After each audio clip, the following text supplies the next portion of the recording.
बिस्मिल्लाहिर्रहमानिर्रहीम। माइसेल्फ शफात। आज मेरा टॉपिक है अबाउट एंथर। सबसे पहले मैं यहां पे एंथर की डायग्राम ड्रा करने जा रहा हूं।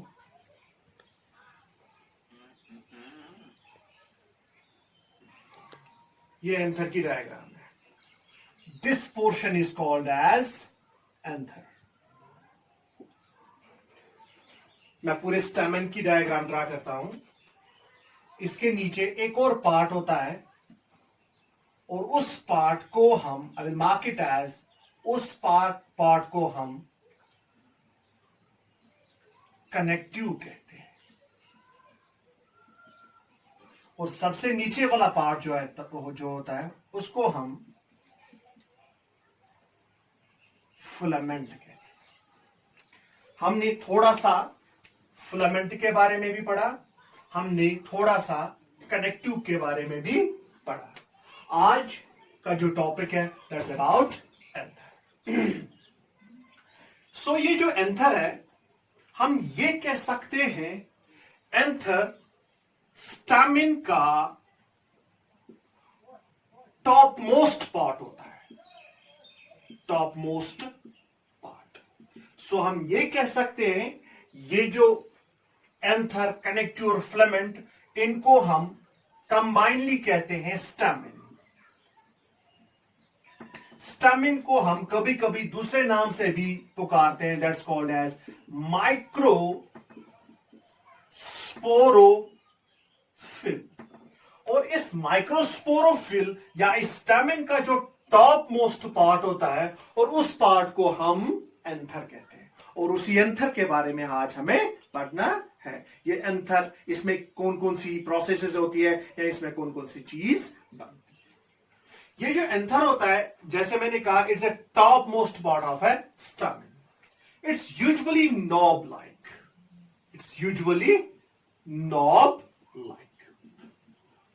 आई will provide you a simple example. Knob means, आपने गाड़ी का गियर देखा होगा।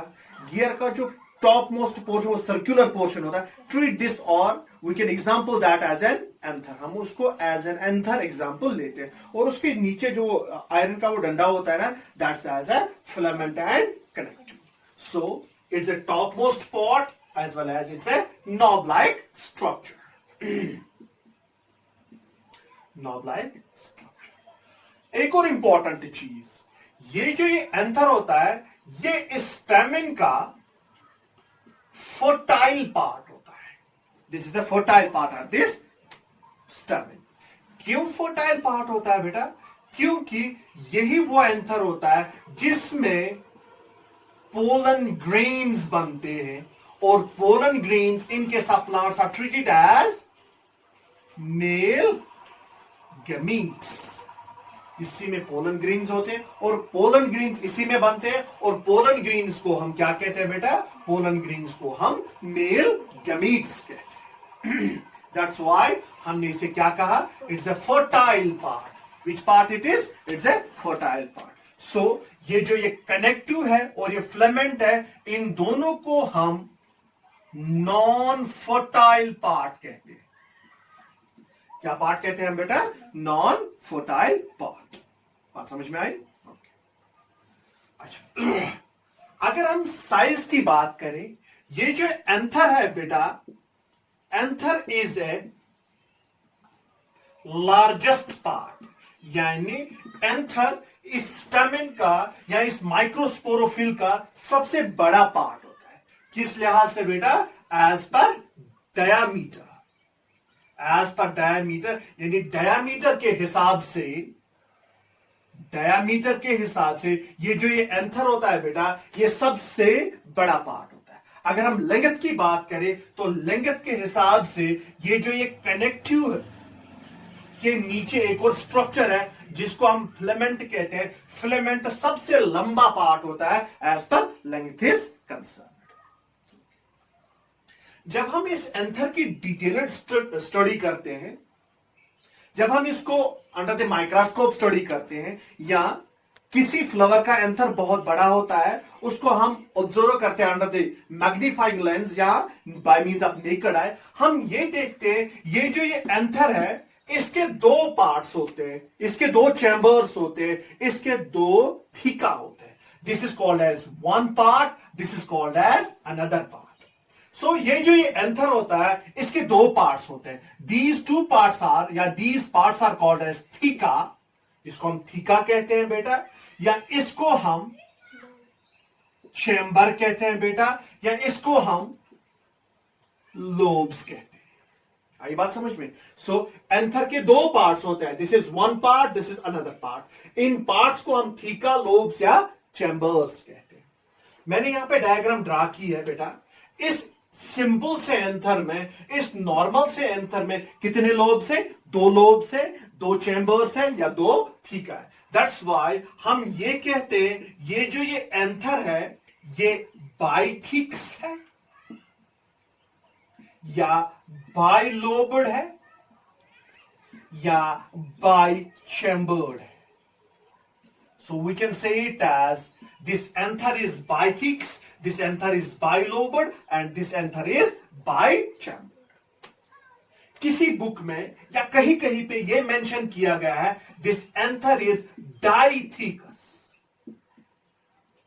Di means two as well as bi means two. So there is no difference between di and bi. So anther is bithecous, bilobed, bichambered या dithecous.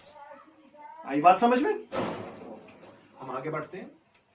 ये जो ये anther के दो लोब्स है, ये दो लोब्स एक दूसरे से सेपरेट होते हैं by means of a structure. Bye means of a structure. मैं यहां पे डायग्राम ड्रा करता हूं।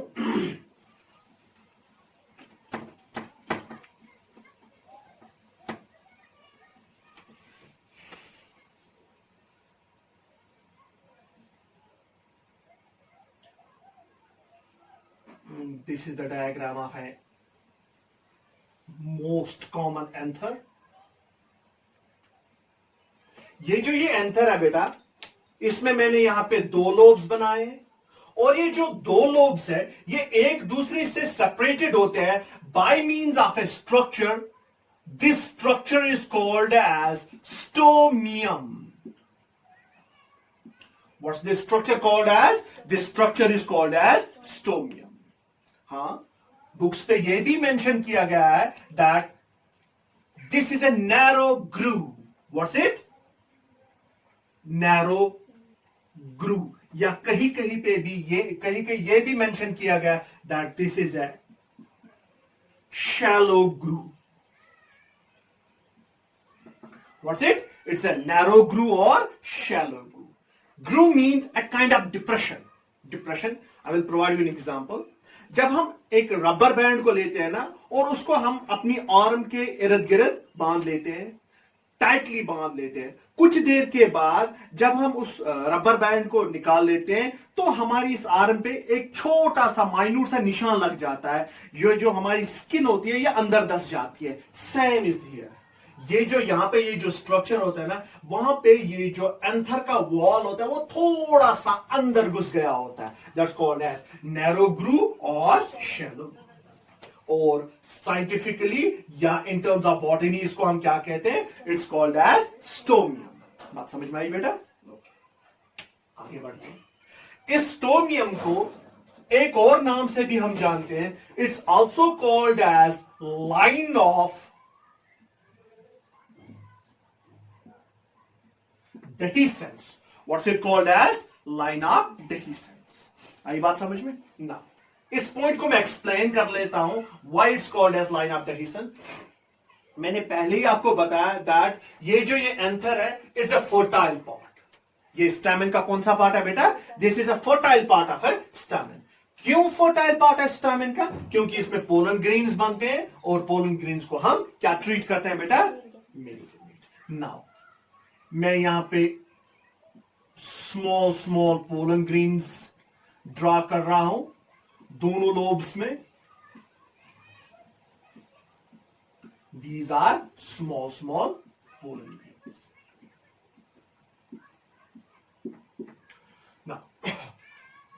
एंजियोस्पर्म्स में क्या होता है, जब पोलन ग्रेन्स एंथर से रिलीज हो जाते हैं, ये कार्पल पे या स्टिग्मा पे ड्रॉप होते हैं, तभी फर्टिलाइजेशन होती है। मगर एक इंपॉर्टेंट चीज है,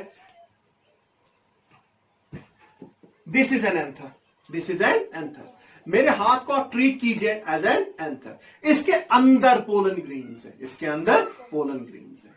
जब इसके अंदर पोलन ग्रेन्स है, ये जरूरी है कि ये एंथर जो है ना, ये फट जाए, ताकि जो इसके अंदर ये पोलन ग्रेन्स है, ये रिलीज हो जाएंगे और पॉलिनेशन हो जाएगी। आगे जाके पॉलिनेशन के जरिए ये पोलन ग्रेन्स स्टिग्मा पे पड़ जाएंगे, वहां पे स्टिग्मा से ये पोलन ट्यूब बन के ओवरी में घुस जाता है, वहां पे फर्टिलाइजेशन हो जाती है। बात समझ में आई ना? अगर ये एंथर ऐसे ही रहा, एंथर नहीं फटा, एंथर नहीं फटा, पोलन ग्रेन्स रिलीज होंगे? नहीं रिलीज होंगे। नाउ लाइन ऑफ डेहिसेंस का क्या काम है? जब ये एंथर मैच्योर हो जाता है, जब इसके अंदर ये पोलन ग्रेन्स मैच्योर हो जाते हैं, ये एंथर फट जाता है, मगर इसी लाइन के थ्रू, ये जो ये स्टोमियम है ना बेटा, इसी लाइन के थ्रू ये फट जाता है और पोलन ग्रेन्स रिलीज हो जाते हैं। नाउ क्वेश्चन इज, ये इसी लाइन के थ्रू या इसी स्टोमियम के थ्रू क्यों फट जाता है और पोलन ग्रेन्स रिलीज करता है? क्यों वहां से ही पोलन ग्रेन्स रिलीज कर लेता है? इसके अलावा इसके कुछ टाइप्स है, वल्व्यूलर है, पोरस है, एटस्ट्रा, या कैसे या क्यों ये वहीं से फट जाता है, वो हम आगे जाके डिस्कस कर लेंगे। आई बात समझ में बेटा? Okay. So it's also called as line of dehiscence, it's also called as stome. बात समझ में आई?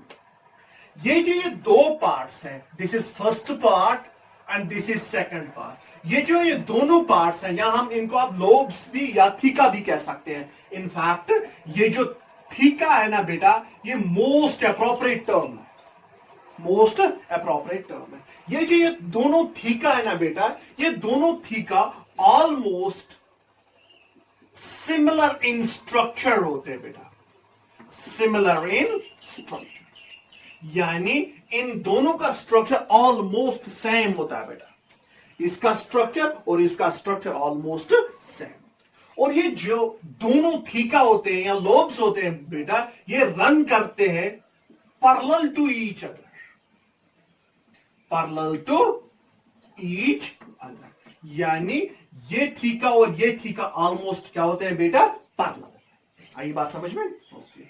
और इनकी शेप क्या होती है बेटा? सिलेंड्रिकल।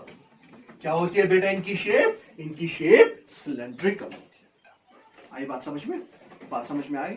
सो थोड़ा सा मैं रिपीट कर लेता हूं। हमारा आज का टॉपिक है एंथर। एंथर जो है ये स्टेमिन का टॉप मोस्ट पार्ट होता है, ये नॉब लाइक स्ट्रक्चर होता है। एंथर स्टेमिन का लार्जेस्ट पार्ट होता है, मगर किस लिहाज से बेटा? एज पर द डायमीटर। ये जो एंथर होता है ये फर्टाइल पार्ट होता है। क्यों? इसमें पोलन ग्रेन्स प्रोड्यूस होता है, या इसमें पोलन ग्रेन्स बनते हैं, वो आगे जाके मेल गमीट बना लेते हैं। जब हम एक कॉमन एंथर की बात करते हैं, वो बाइथिक्स, बाइलोब्ड या बाइचैम्बर्ड होते हैं। कभी कभी डायथिक्स भी टर्म मेंशन की गई है, मगर ये जो ये दोनों लोब्स है, इनको बीच में सेपरेट किया गया है by means of a structure called as stomium. उसको हम नैरो ग्रू और शैलो ग्रू भी कहते हैं। इसको कभी कभी हम लाइन ऑफ डेहिसेंस के नाम से भी जानते हैं। क्यों? जब एंथर फटता है आफ्टर द मैचुरेशन, जब एंथर मैचुरेशन के बाद फट जाता है ना, तो पोलन ग्रेन्स यहीं से रिलीज होते हैं। क्यों? क्योंकि एंथर यहीं से फट जाता है। आई बात समझ में? So theca is the most appropriate term. ये जो दोनों थीका होते हैं ऑलमोस्ट सिमिलर इन स्ट्रक्चर होते हैं, एक दूसरे से रिजेंबल कर लेते हैं, ये ऑलमोस्ट पैरेलल रन करते हैं एक दूसरे के साथ, और ये क्या स्ट्रक्चर होता है बेटा? Cylindrical structure. आई बात समझ में? ना important.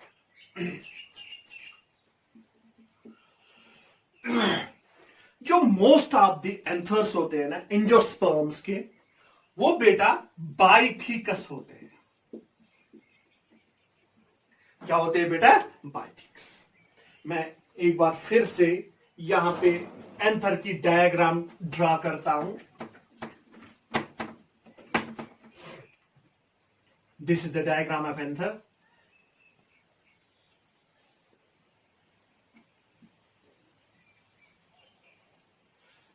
This is the anther. So ये रब इसीलिए किया क्योंकि दोनों जो पार्ट्स वो अनइक्वल साइज के बन गए थे. This is the anther. Two parts are almost same. It is bythex center. At the corner of each lobe, her lobe के कॉर्नर पे, this is one corner, this is second corner, this is third corner, and this is fourth corner. ये दोनों lobes है. These are the two lobes. These are the two theca. These are the two chambers. Her chamber के corner पे एक circular structure होता है. This is a circular structure. This is a circular structure. This is a circular structure. This is a circular structure. At the corner of each anther lobe, there is a circular structure. और ये जो ये circular structure होता है, इसे हम pollen sac के नाम से जानते हैं. किससे जानते हैं बेटा? Pollen sac. या कभी कभी हम इसको एक और नाम से भी जानते हैं. It's also called as pollen chamber. आई बात समझ में? So at each corner of a lobe, lobe के हर एक कॉर्नर पे एक सर्कुलर स्ट्रक्चर होता है. It's almost circular. It is almost circular. उसको हम क्या कहते हैं बेटा? पोलन सैक, या उसको हम पोलन चैम्बर कहते हैं. एक्चुअली ये पोलन सैक्स और ये जो पोलन चैम्बर्स होते हैं बेटा, पोलन ग्रीन्स एक्चुअलिटी में इन ही स्ट्रक्चर्स में प्रेजेंट होते हैं, प्रेजेंट भी होते हैं और वो इन ही स्ट्रक्चर्स में बन भी जाते हैं. आई बात समझ में बेटा? आई बात समझ में? So these are the pollen sacs और पोलन चैम्बर्स. आगे जाके हम ये भी पढ़ेंगे, इन स्ट्रक्चर्स को हम माइक्रो स्पोरेंजिया भी कहते हैं. ये टर्म हम आगे जाके इस्तेमाल करेंगे, अभी हम ये टर्म इस्तेमाल नहीं करेंगे. आई बात समझ में? So they are also called as micro sporangia. आई बात समझ में ना?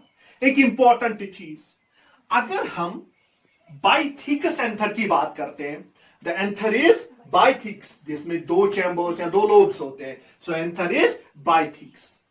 तो बाइथिक्स एंथर में कितने स्पोरेंजा होते हैं बेटा? 4 स्पोरेंजा होते हैं. दैट्स कॉल्ड एज, अच्छा 4 को हम क्या कहते हैं? Tetra sporangiate. So what's they called as? Tetra means 4. सो हम इस कंक्लूजन पे पहुंचे, अगर हम बाइथिकस एंथर की बात करें, इस बाइथिकस एंथर में क्या होता है बेटा? इसमें हर एक कॉर्नर पे एक एक स्पोरेंजा प्रेजेंट होता है, and that sporangia produces the pollen grains in future. उसको हम माइक्रोस्पोरेंजा भी कहते हैं. और हम ये भी कह सकते हैं that in case of bithecous anther there is a tetrasporangiate condition, यानी 4 स्पोरेंजिया प्रेजेंट होते हैं वहां पे. This is the most common condition in case of angiosperms. So हम ये कह सकते हैं that angiospermic anther is bithecous tetrasporangiate. Yes, we can call it. So ये जो एंजियोस्पर्मिक एंथर होता है बेटा, इट इज बाइथिकस